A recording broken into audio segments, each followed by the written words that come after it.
welcome to my channel. In this video, we are going to see about the 17th module of the ISS, the P5 truss spacer.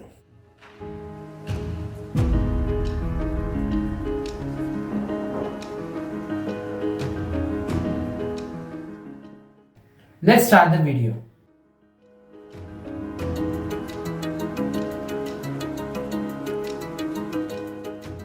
The integrated truss structure of the International Space Station is similar to the framework of a high-performance aircraft, where each segment plays a crucial role in ensuring overall stability and functionality. Just as the wing structure of an aircraft includes various segments that collectively supports the wing's aerodynamic performance,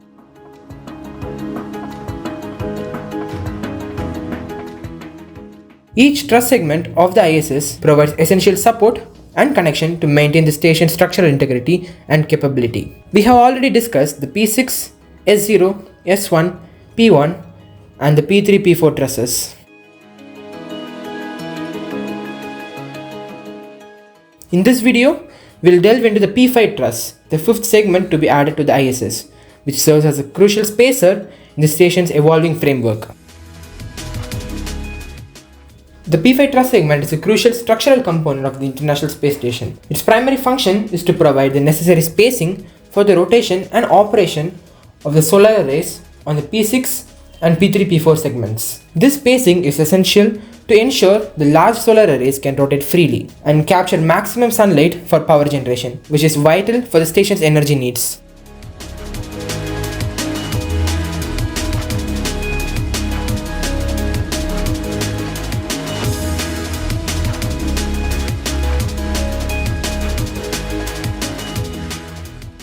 Located on the port side of the ISS, the P5 truss specifically sits between the P3, P4 and P6 truss segments, acting as a spacer that connects these sections. It plays a key role in maintaining the structural integrity of the truss system, allowing the solar arrays to function efficiently while also supporting the flow of power, cooling and other utilities.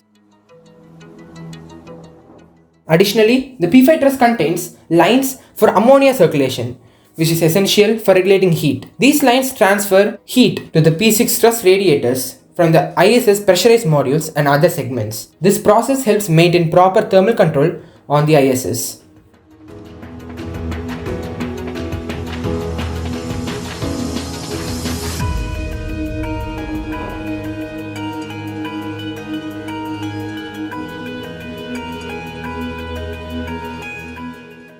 Boeing managed fabrication of the P5 truss segments for the ISS with oversight from NASA.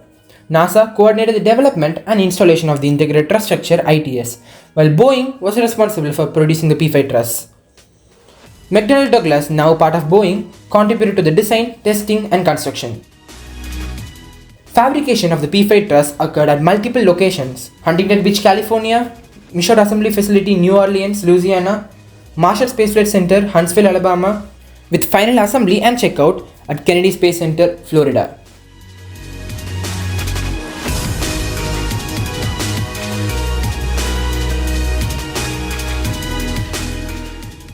The truss was made from materials including aluminum, stainless steel and titanium.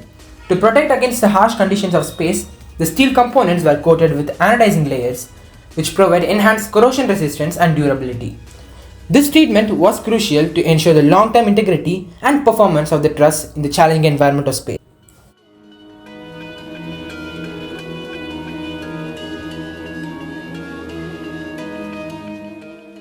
The P5 truss was launched on mission 12A.1 as part of the ISS assembly by Space Shuttle Discovery STS-116. This mission was a continuation of the earlier STS-115 mission, which had initiated the 12A assembly phase. Mission 12A.1 focused on completing the installation of the port side truss. Specifically, it involved installing the P5 truss, the last segment to be delivered of the port side truss. The STS-116 crew was led by Commander Mark L. Polensky on his second flight. Pilot William O'Flynn flew for the only time. Nicholas Patrick was on his first space flight, while Robert Kerbin completed his third and final mission. Christer Frugleson from ESA and Johan E. Higginbotham each flew for the first time. Sunita Williams, also on her first flight, was part of Expedition 14. The payload of the STS-116 mission primarily included the P5 truss, essential for the ISS's port truss assembly, and the Space Hub logistics module. The astronauts utilized the Space Hub module to store and organize cargo, prepare equipment for installation, and manage supplies needed for the ISS operations. This support was crucial for the mission's success in advancing the ISS's construction and functionality.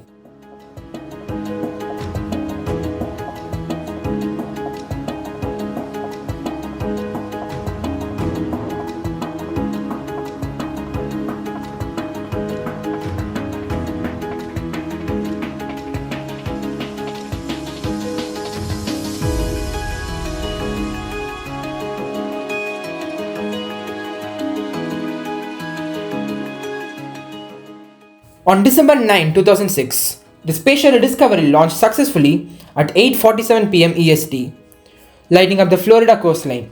The mission STS-116 was notable for being the first night launch in 4 years since STS-113, and the first night launch following the Columbia accident during STS-107.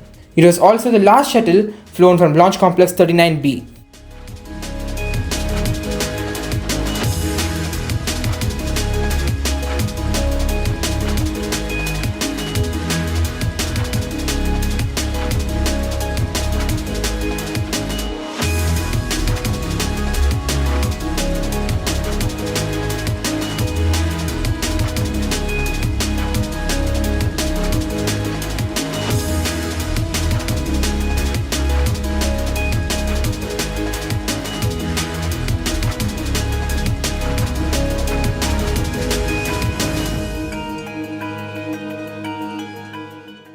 After reaching orbit, Discovery's crew initiated a thorough inspection of the shuttle using the Orbiter Boom Sensor System (OBSS), a critical component of the mission.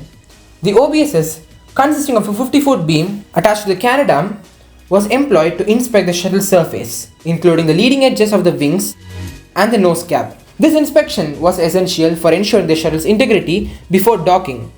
Following the inspection, Discovery executed a series of orbital maneuvers, including the approach and OMS orbital maneuvering system burns, to position the shuttle for docking. On December 11, after a successful docking rendezvous, Discovery performed a rendezvous pitch maneuver, allowing the ISS crew to visually inspect the shuttle from their station. This process is also known as the backflip maneuver, where the shuttle flips around 360 degrees, allowing the station crew to photograph the TPS thermal protection system or the heat shield of the space shuttle.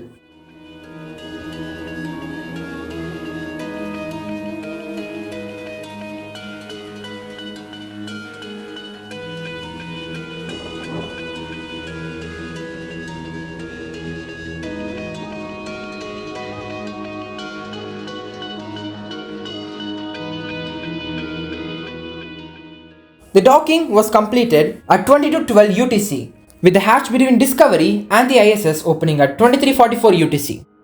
After the astronauts entered the ISS, the assembly process began almost immediately. The crew inside Discovery used the Shuttle Remote Manipulator System (SRMS) or the Canadarm to grapple the P5 truss and move it into position for the Canadarm2, the station's robotic arm, to take over. Once the Canadarm2 had securely grappled the P5 truss from the SRMS, the shuttle's arm detached, leaving the Canadarm2 to handle the truss's precise alignment. To prepare for the upcoming spacewalks, astronauts Robert Kerbeam and Christopher Fugelson entered the airlock on December 11 for a camp-out sleep session. This practice helps prevent decompression sickness by allowing their bodies to adjust to a lower pressure before they exit the airlock. On December 12, during the first EVA, Kerbeam and Fugelson began by removing launch restraints from the P5 truss. They guided astronauts inside the ISS, who used Canadarm2 to position the truss close to its attachment point on the P4 truss. The spacewalkers then assisted with the final attachment and made power, data, and ammonia lines connection. They also replaced a faulty video camera on the S1 truss. The EVA lasted 6 hours and 36 minutes.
December 14 featured the second EVA where Kirby and Fugelson focused on rewiring the ISS's electrical systems. They successfully activated new channels and used power from the P4 solar arrays for the first time. This spacewalk lasted 5 hours.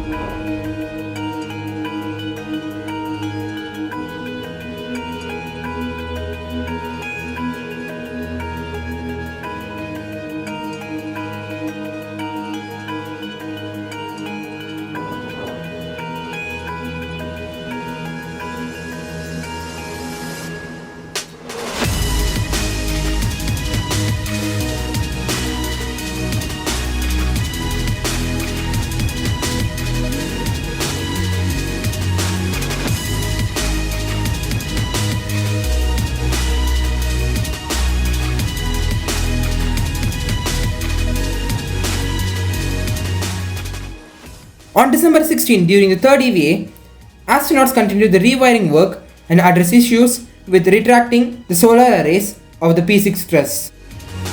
They successfully retracted the solar arrays.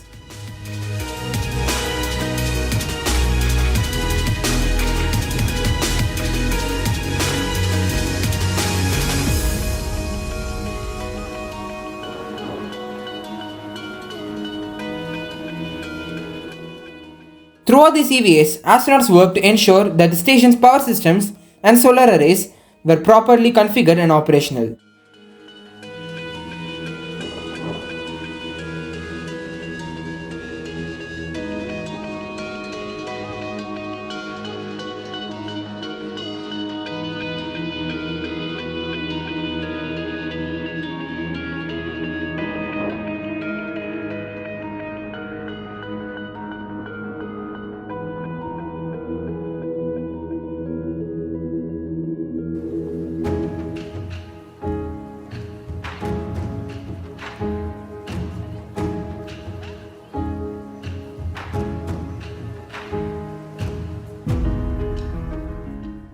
On December 19, Flight Day 11, the Space Shuttle Discovery completed its mission with several important tasks.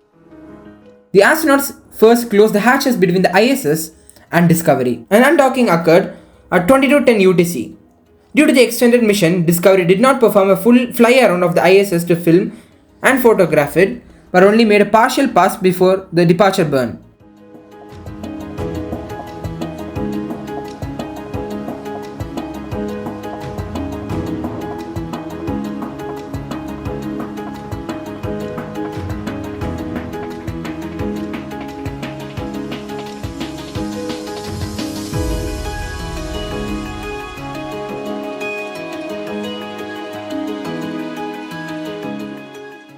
During this day, the crew also released a satellite that was designed to measure the density and composition of the low Earth orbit atmosphere. On December 20, Flight Day 12, the crew focused on checking the integrity of the Discovery's heat shield and preparing for deorbit maneuver. They also launched 2 additional satellites, MEPSI, Microelectrochemical System-Based Picosat Inspector for testing reconnaissance options, and RAFT, Radar Fence Transponder, which was intended to test space radar systems and act as a data relay for ground communications.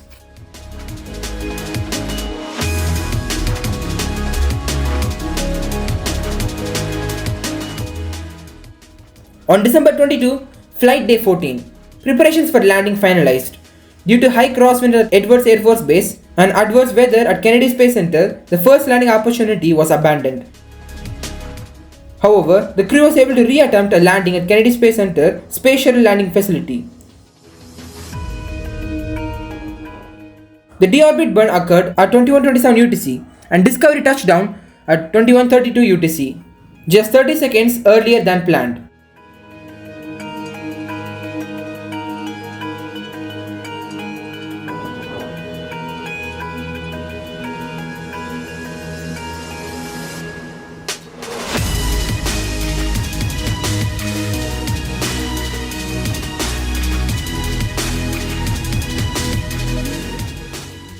Despite the landing time coinciding with the sunset, it was not officially considered a night landing due to the use of xenon runway lighting systems.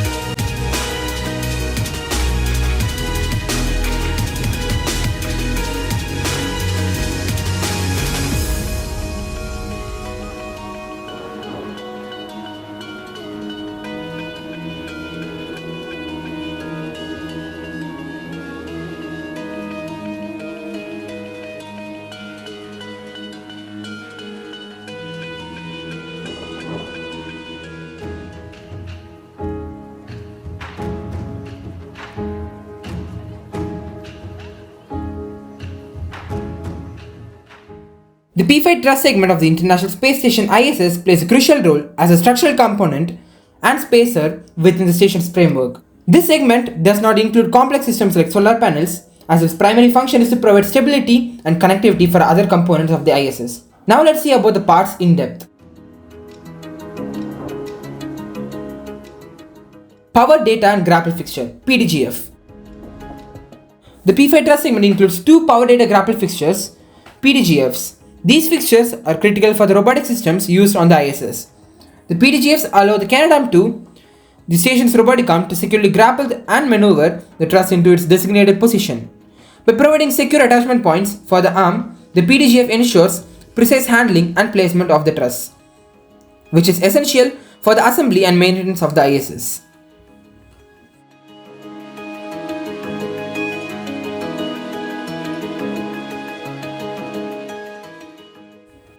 Trunnion attachment points. The P5 truss features 4 trunnion attachment points. These attachment points are designed to connect the truss to other parts of the ISS. They play a key role in stabilizing and securing the truss within the station structure.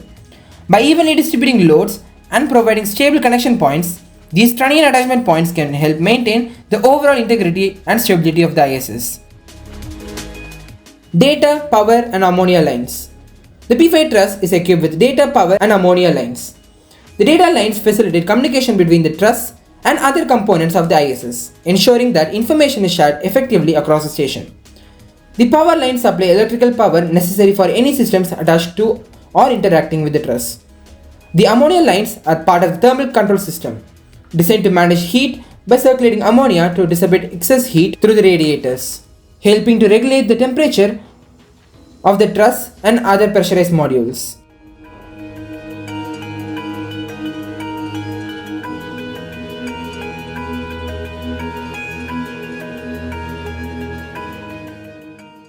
The P5 truss segment of the International Space Station has a length of 13.4 meters, 44 feet.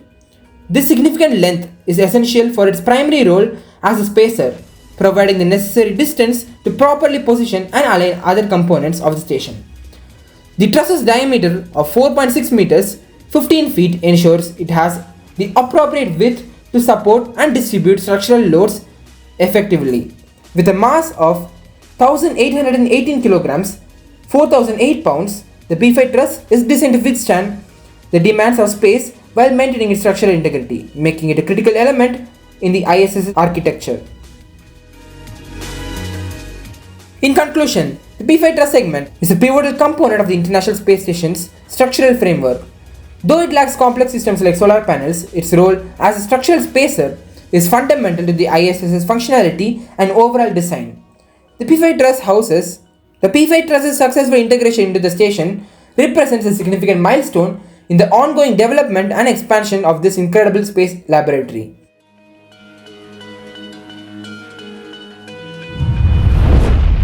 I hope this video on the P5 truss segment was interesting and informative. I'll meet in the next video with another interesting module. Take care. Bye.